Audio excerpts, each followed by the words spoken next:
Tonight on CTV News at 6, multiple dog attacks in a central Edmonton neighborhood.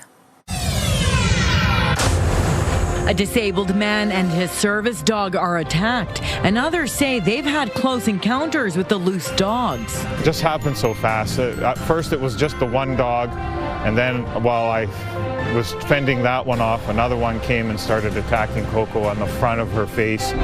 Plus an uptick in weapons calls to RCMP at schools in the wake of the Tumbler Ridge school shooting. Some people do it because they want the attention, and again, then there's also the other increased calls because of hypervigilance.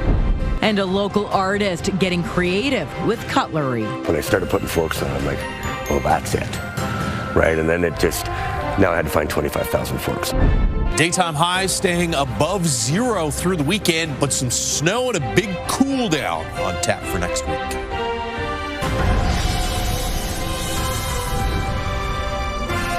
CTV Edmonton, local breaking news with Nariman Issa. Good evening. A disabled man is worried his service dog will have to retire early after the pair were attacked by two loose dogs in central Edmonton earlier this week. People who live in the area say there have been multiple dog attacks in recent months, and bylaw officers have only issued tickets. CTV's Jeremy Thompson reports. Good girl, Papas. Yes, a good girl. Martin Mojashik gets some comforting kisses from his service dog, Coco. The Great Dane was just examined by a vet after the pair were attacked by loose dogs earlier this week. The attack captured by a doorbell camera. No, get out of here! It just happened so fast. At first it was just the one dog, and then while I was fending that one off, another one came and started attacking Coco on the front of her face. Mojashik had taken a cab from his home in Mayerthorpe to the Prince Charles neighborhood in central Edmonton for a medical appointment. He credits the cab driver for intervening in the chaos. My crutch, he was swinging it around like it was Excalibur itself. It was just, he was my hero that day. Jerry really saved us from possibly much, much worse. Coco has some minor bite wounds, but the worst of the damage for the dog and owner is emotional. They may not certify her again. She may become reactionary and not suitable for service dog work. I close my eyes and that's all I see. That's all I see is those dogs attacking her, and she's my beloved friend.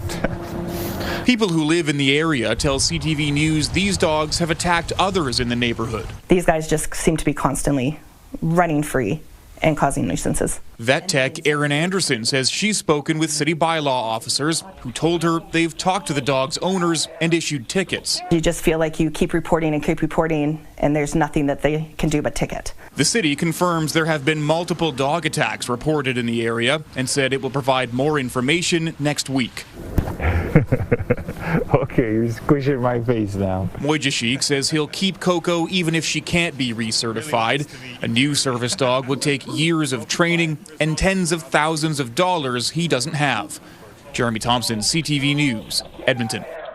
There have been several weapons calls at Alberta schools after the Tumbler Ridge shootings. Criminologists say heightened vigilance after this type of event is not unusual. CTV's Connor Hogg has more. Whenever you have a traumatic event, what happens is it triggers a trauma response.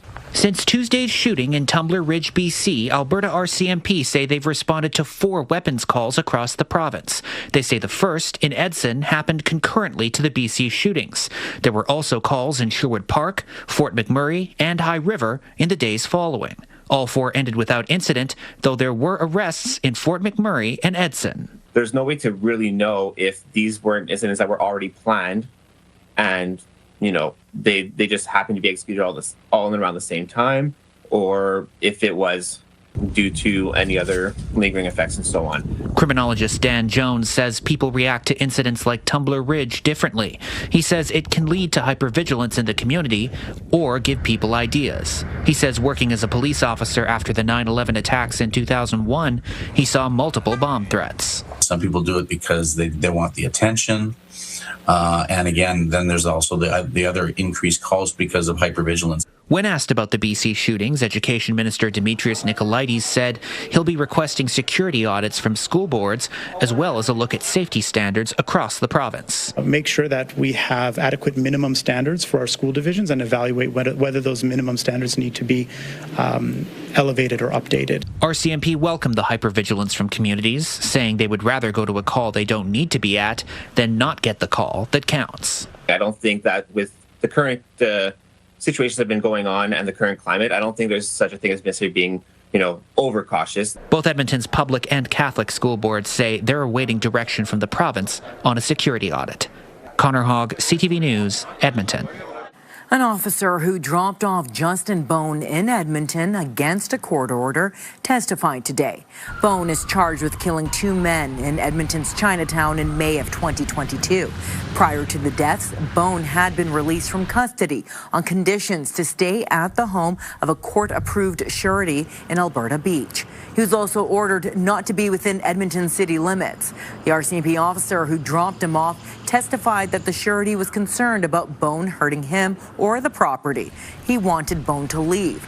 The officer testified despite the court order, Bone had no money and Edmonton was the closest place with shelters. He and his supervisor testified they didn't consider arresting Bone for breach of recognizance because it wasn't his decision to leave the surety's residence. The trial continues next week. Police have identified the woman who was found dead after a house fire earlier this week. Her name is Teresa Kachich, and she was 39 years old. Police say the home where her body was found caught fire Monday morning. A memorial is now growing outside. Edmonton police are not saying how Kachich died, but the case has been deemed a homicide. Police are asking anyone with information to contact them. One person was taken to hospital after a crash in southwest Edmonton. It happened at about 7 this morning at 199th Street and Edgemont Road. The area was closed for about 3.5 hours as police investigated. Acute Care Alberta says an adult was taken to the University of Alberta Hospital in serious condition. An abandoned vehicle that was improperly parked in a West Edmonton neighborhood for weeks has been towed.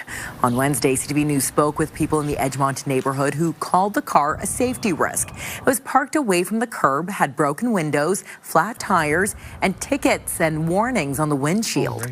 Residents reached out to CTV News after they said they tried to get it towed multiple times without success. Now, one captured a photo of the vehicle gone, saying it was towed yesterday. A CPR training organization is offering free, potentially life-saving lessons to a few hundred Albertans. Hey, are you okay? Check for responsiveness. First Aid Training is spending $25,000 to provide free CPR training to 300 people in Edmonton and Calgary. February is Heart Month in Canada, so for a 4th year, the organization wanted to help more people learn a vital skill. The course takes half a day, and you could help save someone's life. As little as 40% of people who have cardiac arrest outside of the hospital have survival. So the immediate use of CPR, and if an AED is available, can double or even triple the person's chance of survival. Registration for the free course opens tomorrow morning at 10, and you can sign up online at firstaidtrainingedmonton.com. Hundreds of young hockey players are scoring big for the Tumbler Ridge Children's Hospital.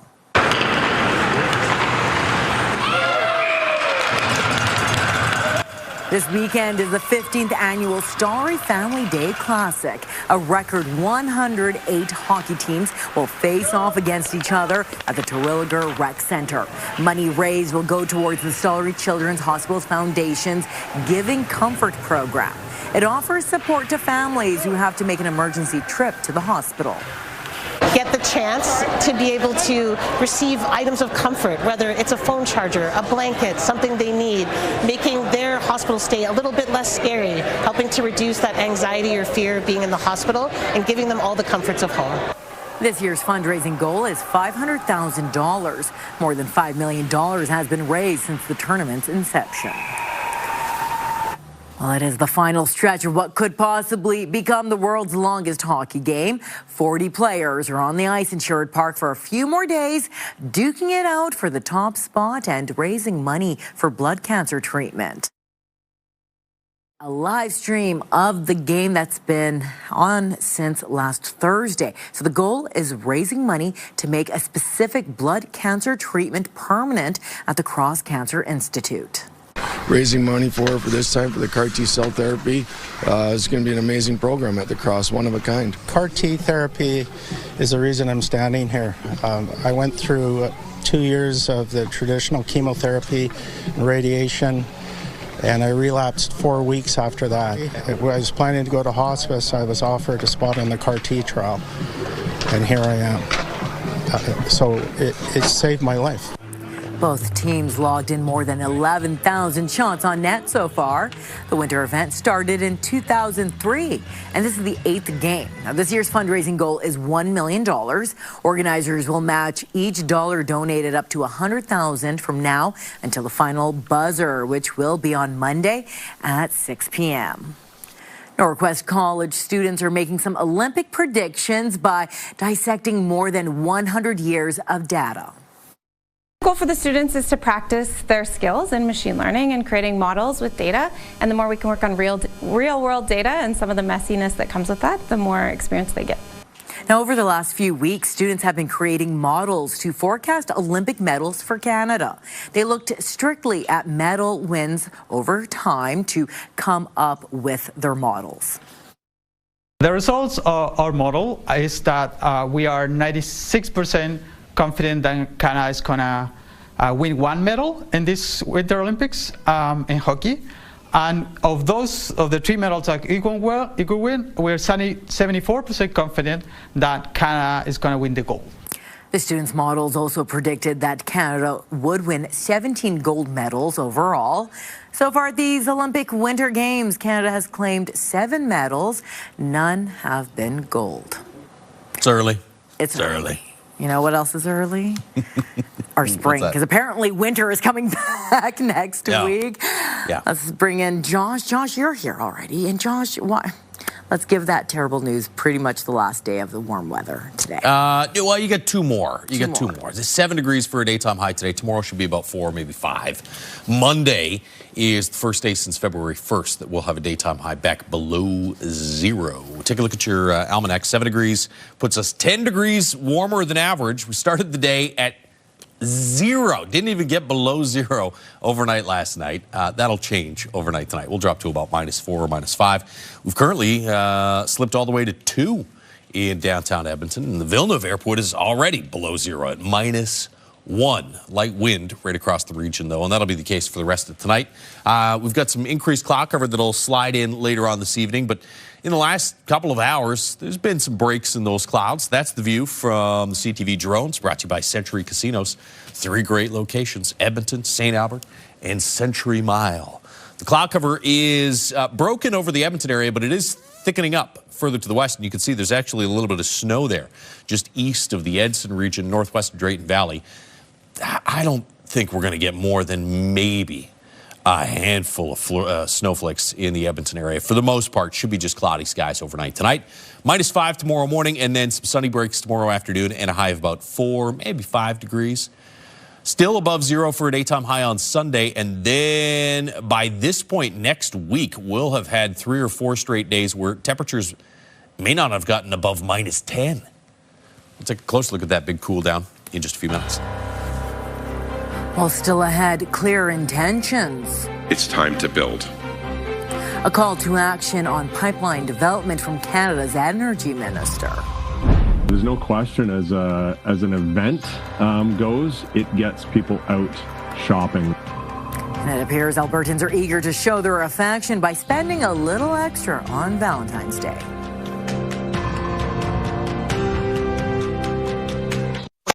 Programming brought to you by James H. Brown Injury Lawyers, the heavy hitters of injury law.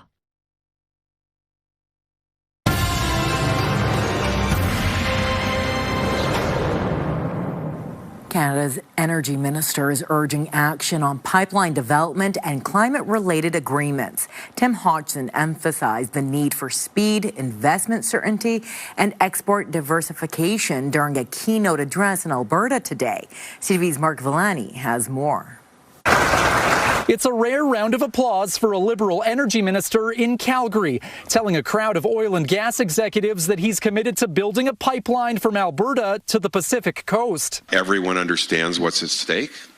Everyone understands Canadians don't want to see excuses. The Alberta-Ottawa MOU comes with a laundry list of conditions, including Indigenous co-ownership, collaboration with BC, and a new industrial carbon pricing agreement. An April 1st deadline is looming, too, for agreements on methane emissions and environmental assessments. We have every intention of hitting those deadlines. The federal and the provincial governments are doing their best to make sure we don't waste this opportunity. We have the same end goal. It is the how. And how much is it going to cost? And those are very serious considerations. But challenges remain with a volatile energy market sparked by geopolitical tensions, along with what some are calling ambitious net zero climate targets by 2050. To put this in Western terms, we must seize the bull by the horns. Having those conversations are paramount to keeping the dialogue going and building what's right for our city, our sector, and the country itself. Although some big players are staying on the sidelines, Calgary-based Enbridge says it's reluctant to fund a pipeline project, citing regulatory challenges and political uncertainty. April is what I would look at to see if there's actually a solution, a competitive solution to the carbon issue for Canadian producers. The devil's going to be in the details. We're going to be advocating here at the local level for Alberta to get its fair share of federal funding. And this minister is making it clear he fully intends to put Ottawa's money where his mouth is. It's time to build. Mark Valentine, CTV News, Calgary. An investigation into what caused a leak in the Keystone pipeline last year revealed the pipe likely developed a crack while being transported. About 3,500 barrels of oil spilled onto farmland southwest of Fargo last April. A third-party investigation shows the crack developed even before the pipeline was built and grew over the 15 years the pipeline was in service. The Keystone system runs more than 4,000 kilometers from Alberta to the U.S. Gulf Coast in Texas. Flower shops and chocolate stores are seeing an influx of customers as lovers look to finish up Valentine's Day shopping. Even with rising costs and the cost of living challenges, many are still making room in the budget for the special day. CTV's Tyler Barrow has more. Love is in the air for McHaley Paperny and his girlfriend Cam. The two started dating in December and they plan to enjoy Valentine's Day. We're going to go to Banff. We're going to go probably skating at Lake Louise. Chocolate will also be part of their day, and here at Cochu Chocolatier, it is preparing for its busiest Valentine's. People are head over heels for their sweets, as sales will triple a normal weekend. People were purchasing Valentine's items mid to late January. They started to go. Wild Orchid expects to complete upwards of 300 orders for the special day, orders ranging in price from $30 to a few hundred. You know, Valentine's and Mother's Day and all these heavier dates are very important for our business. Valentine's week orders will be over 4 times an average week for the store, and those numbers fairly in line with the province. According to Moneris data, Alberta florists saw an over 500% increase in total spending over the previous week in 2025, as restaurant spending was up 35%, while total Valentine's Day spending increased by 53%. That increase above the national average of 46%. Albertans love Valentine's Day. There's no question as an event goes, it gets people out shopping.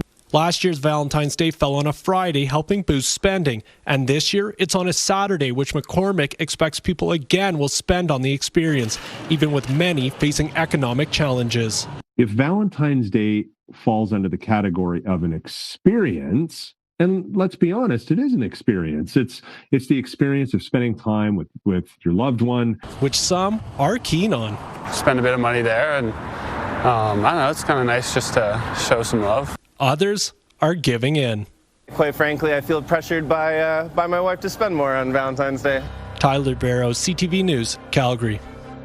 Coming up, a look back on how Team Canada fared nearing the end of week 1 of the Olympics and silverware skills. I started putting forks on it. I'm like, well, that's it, right? And then now I had to find 25,000 forks.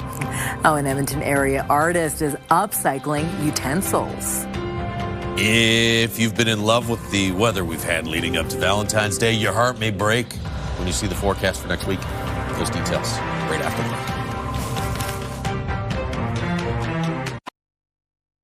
Programming brought to you by James H. Brown Injury Lawyers, the heavy hitters of injury law.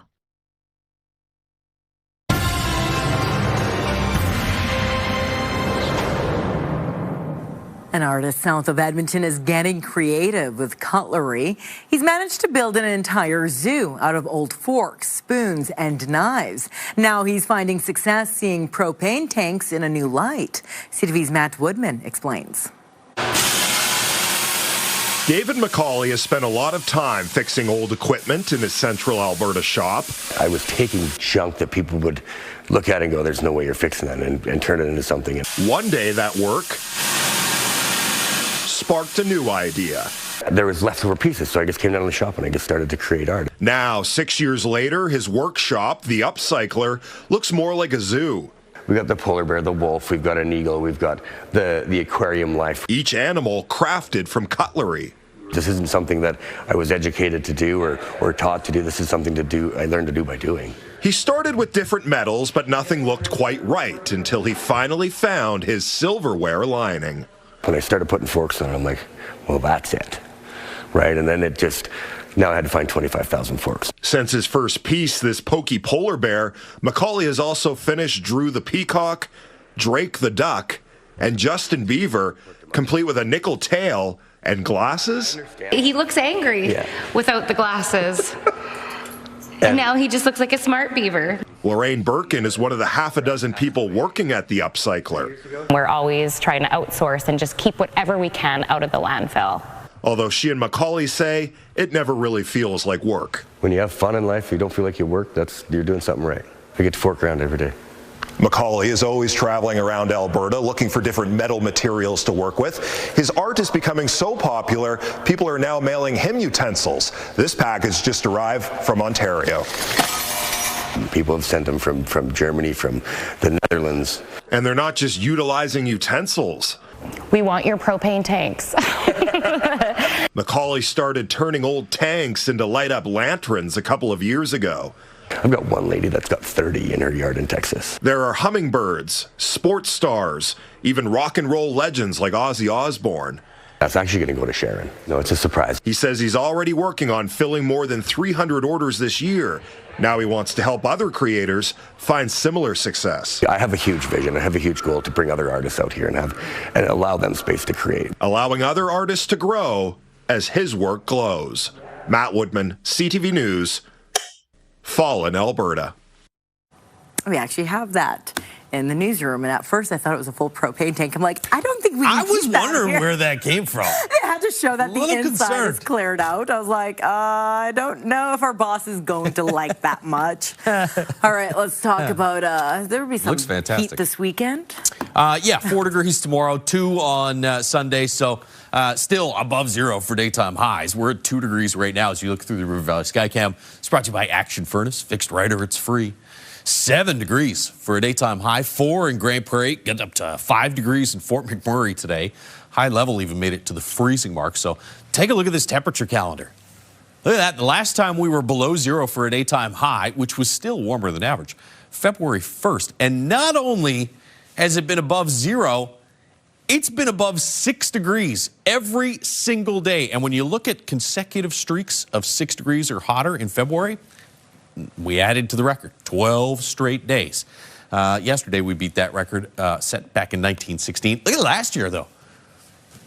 8 straight days. The difference was that all came at the end of February instead of the beginning of February. This year, start of February is going to be warm. It's the end that things will really start to cool off. Temperatures back to about -5 for a daytime high Monday.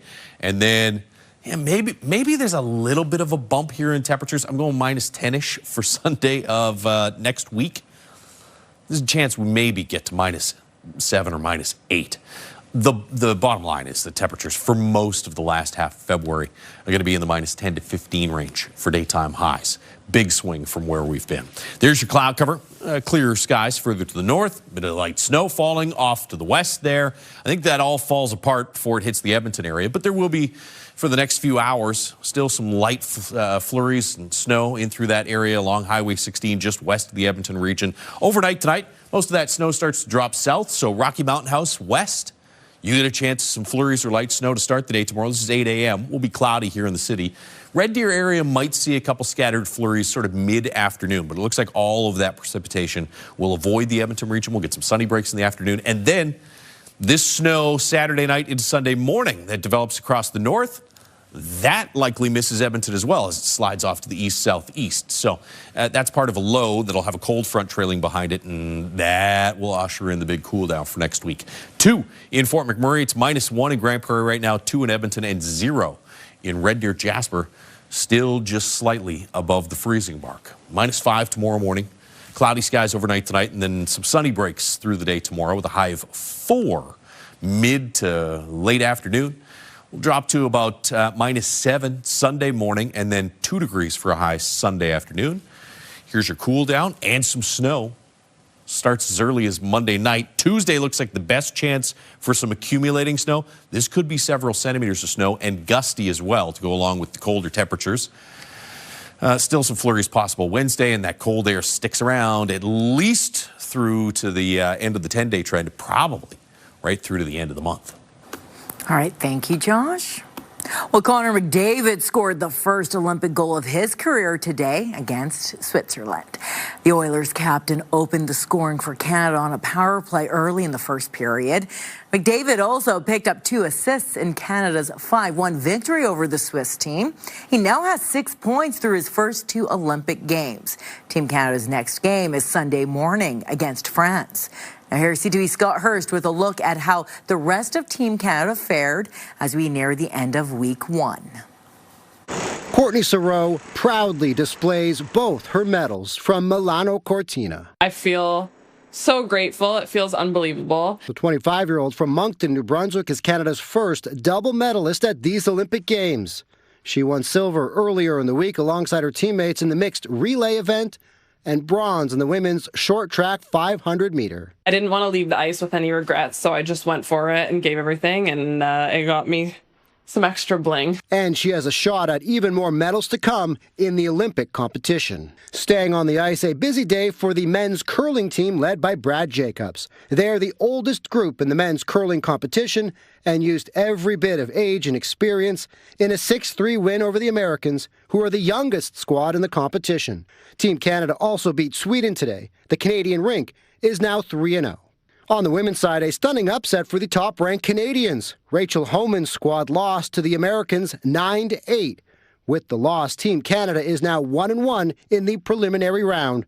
Their next game is tomorrow against Great Britain. Mark McMorris has been cleared for competition after a nasty crash that kept him out of the Big Air event last weekend. The 3-time defending Olympic bronze medalist in men's snowboard slopestyle will now get a chance at another podium. Slopestyle qualification begins on Monday. The women's hockey team is back in action on Saturday, now into the knockout round. The reigning Olympic champions will play Germany in the quarterfinals. Scott Hurst, CTV News, Toronto. Still to come on CTV News, lending a helping hand in Tumbler Ridge. My daughter and my husband and I went around to every single house last night and brought food. A community in mourning, but still finding the time to help one another. Plus, there's definitely pressure because it is hitting different markets, and we're seeing that in the auto sector as well. A possibility that Trump's tariffs could be scaled back on Canadian steel and aluminum.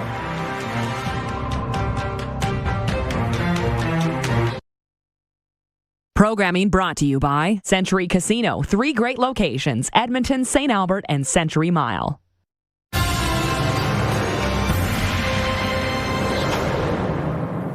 Prime Minister Mark Carney and other political leaders are in Tumbler Ridge today to offer support to a grieving community. Along with the Prime Minister, Conservative leader Pierre Poilievre, interim NDP leader Don Davies, Bloc Québécois leader Yves-François Blanchet, and Green Party leader Elizabeth May lay flowers at a growing memorial this afternoon. They are also set to attend a vigil to honor the victims this evening. The small community of Tumbler Ridge is deeply shaken by the events of this week, and the effects of this tragedy will have a long-lasting effect after the politicians have gone. Now, CTV's Kathy Lee reports, in a place where everyone has ties to everyone else, healing will involve every single person who calls Tumbler Ridge home. Despite the devastation, there is compassion and care from everyone I've spoken to. It's a testament to how close everyone is in Tumbler Ridge. Amber Bell's love language is cooking. In the depths of profound grief, she is still making sure her community is fed. My daughter and my husband and I went around to every single house last night and brought food. The nourishment for those navigating a nightmare after 8 people, mostly children, were shot at the secondary school and this home in Tumbler Ridge. Bell's 2 children were in class at that time. They are safe, but her heart aches for the young ones that didn't make it out, all of whom she knew personally. They were all so amazing in their own right, but for us personally, the loss of Kylie is devastating. She was a part of our family too. We've known her her whole life. But even in her despair, the mother is buoyed by the support. I feel the support. I can feel the love of the country, community. In a community where everyone knows each other by name, the love is felt at every corner. I've only been here 5 years, and I haven't lost that, but you know what? They're my kids too. They're my kids too. This town has been through other difficult times, like a wildfire in the past, and they say they were resilient and overcame that, and will do the same this time by leaning on one another, as they always do. Kathy Lee, CTV News, Tumbler Ridge, BC. A major part of the investigation surrounds the guns used in the attack, in particular who owned them and how they were obtained by the shooter. Of the firearms at the school, the main firearm, believed to be the one that caused the most significant damage, is origins unknown. It's never been in previous RCMP controlled, never been seized by us. We're trying to determine how our suspect got that firearm. RCMP say they seized 4 firearms, 2 at the school and 2 at the shooter's home. Police have said 18-year-old Jessie Van Rootselaar killed her mother and 11-year-old brother at the family's home prior to shooting 6 people at the school. Dwayne McDonald said investigators believe Van Rootselaar was not targeting specific people. Autopsies on the 8 victims and the shooter are expected to be completed by the end of the weekend. The growing affordability crisis in the U.S. ahead of November's midterm elections might offer Canada some relief from crushing American tariffs. U.S. media is reporting President Trump may scale back tariffs on steel and aluminum, but as CTV's Joy Melvin reports, that may just be wishful thinking. Every chance he gets, the U.S. president trumpets his tariffs. The economy is doing unbelievable. We right now have the hottest country anywhere in the world. But he's battling the cost of living crisis in America and low approval ratings before the midterm elections. The Financial Times reporting the Trump administration may be having a rethink about those steep steel and aluminum tariffs that could affect Canada. I don't think it's great reporting that we saw today. If anything is done, I think it would be sort of clarification on some incidental objects. But again, that's going to be the president's decision. Canadian metals were slapped with a 50% tariff early this year, justified as a national security crisis. Canada retaliated, but this tit-for-tat tariff blitz has led to higher costs for consumers, paying more for groceries, electronics, cans, and cars. The American Nonpartisan Tax Foundation reports that tariffs will cost the average U.S. household $1,300 more in 2026. There's definitely pressure because it is hitting different markets, and we're seeing that in the auto sector as well. Like Ford's earnings last week were dismal. So it's a situation where tariffs don't always work. Even if the president is considering rolling back tariffs on steel and aluminum, here's what he posted just 2 days ago. Canada has taken advantage of the United States on trade for many years. They are among the worst in the world to deal with. U.S. Trade Representative Jamieson Greer said there likely won't be a rollback of the tariffs, more of a clarification or possible exemption on certain items like refrigerators and washers. But then again, it's the president's call. Joy Malbon, CTV News, Washington. Canadians who receive the GST benefit will get a one-time top-up payment this spring. A new affordability bill received royal assent today. The Canada Groceries and Essentials benefit was fast-tracked through Parliament with Conservative support, even though the opposition called it a Band-Aid solution. The payment for millions of low-income Canadians will be worth 50% of the GST tax credit. That works out to just over $1,800 for a family of 4. After that, the annual benefit will work out to roughly $1,400 for the next 4 years. But still to come, for the love of music. I know how many amazing music educators there are in our country, and to be narrowed down to one of 5 is an extreme honor. How a Central Alberta teacher got a nomination for the Juno's Music Teacher of the Year.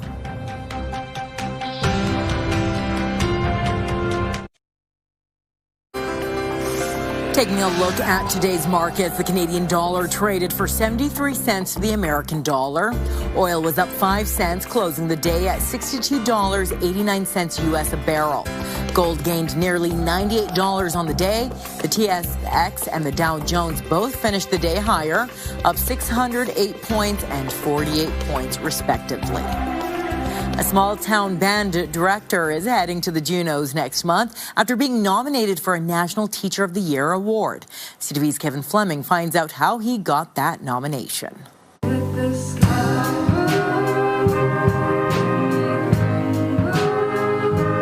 The jazz band at Cremona School is preparing for an upcoming concert and fine-tuning a James Bond theme song.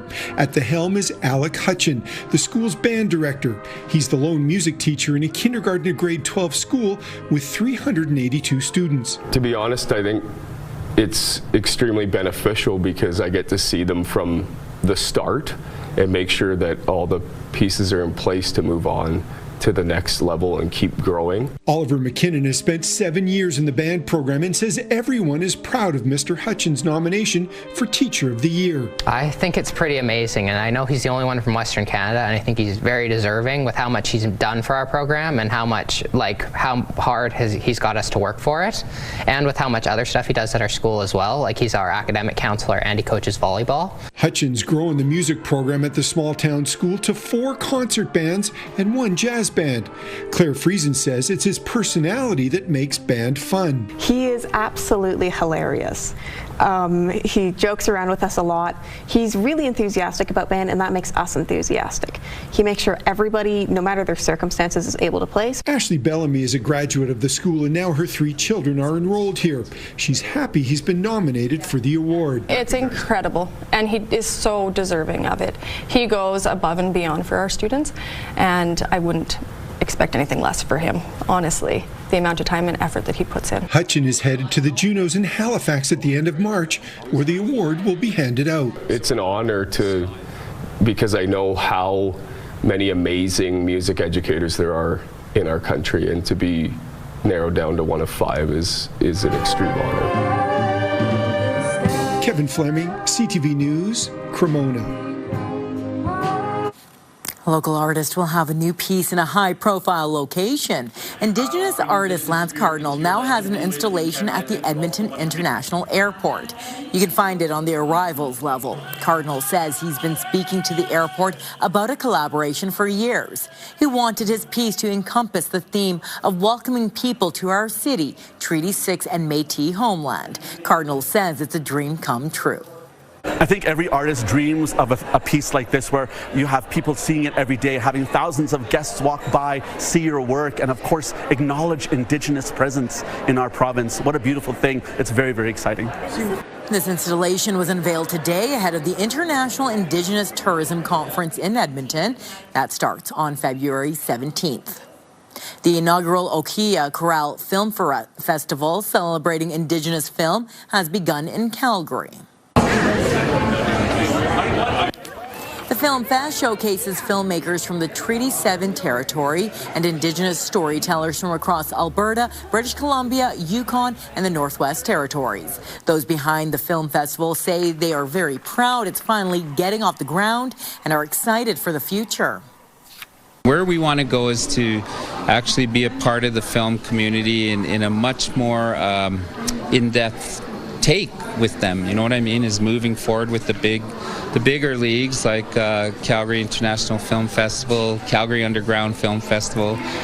Each festival evening will include screenings and panel discussions to foster meaningful dialogue between filmmakers and audiences. The Okia Chorale Film Festival runs today through the 15th at the Globe Cinema in Calgary. Well, coming up, the cost of the Olympics. The money will come back at some point, but the experiences won't really. And some Canadians are going all in this Winter Games. We've got another great night of entertainment coming up right here on CTV, starting at 7 with E-Talk. Coming up Monday on Your Morning, the risks of short-form video platforms like TikTok. New research says it's different than traditional social media, how it impacts development, and what parents can do. Your Morning Edmonton, weekdays. Between the cost of tickets, travel, and accommodation, attending this year's Milano Cortina Olympic Games is not cheap, but that's not stopping some Canadians from going all in. CTV's Garrett Barry reports. Quebec's Frédéric Bourget stands out at Milan's magnificent Duomo, proudly wearing Montreal colors, the Habs and the Expos. Here, in a rare free moment, his time mostly filled with 26 tickets to Olympic hockey games in Milan. After he had success in the draw to buy Olympic tickets, he decided to go all in. Yes, it's expensive, but it's the sacrifices, it's the choices that you make, he said. The start of the men's hockey competition during these Olympic Games. Go Canada! To be able to see Crosby, McDavid, like your childhood idols, was really cool. Has certainly brought excitement throughout the city up a few notches. It was definitely a once-in-a-lifetime experience. It was crazy energy in the stands, so it was really cool. All of my friends were like, that's so cool, and my mom is like really jealous. She wished she could come. This group of university students are making the most out of their semester abroad and student budgets. It just so happened that the Olympics took place this year, which was an amazing opportunity and something we wouldn't have been able to do otherwise. Studying in England, they made the trip by plane, then train, then subway to see Canada in Olympic hockey last night. the money will come back at some point, but the experiences won't really. And this, like Abby was saying, this is the Olympics, so it's worth it to spend the money. Your next best chance to see Crosby and McDavid on the ice is probably in the quarterfinal round, but the tickets that are left available will cost you at least $650. Garrett Perry, CTV News, Milan. Temperatures are tumbling next week. 4 degrees for a daytime high tomorrow, though, and 2 on Sunday. Still nice and warm for Valentine's Day and Sunday. Then it's all downhill after that. Chance of some flurries Monday night, -5 in the afternoon, -10 to 15 range. Could see several centimeters of snow on the way for Tuesday. And it looks like, as we said earlier, this cold spell is probably going to last at least through to the end of the month, maybe into the first few days of March. So just in time. It's been nice while it lasted. Just in time for me to be the morning show reporter over the next couple of weeks. Oh, just like the old days. You can see the airmen all bundled up next week on CTV on Your Morning. All right. That's all the time we have for tonight. Thank you so much for watching. Have a great weekend. Good night.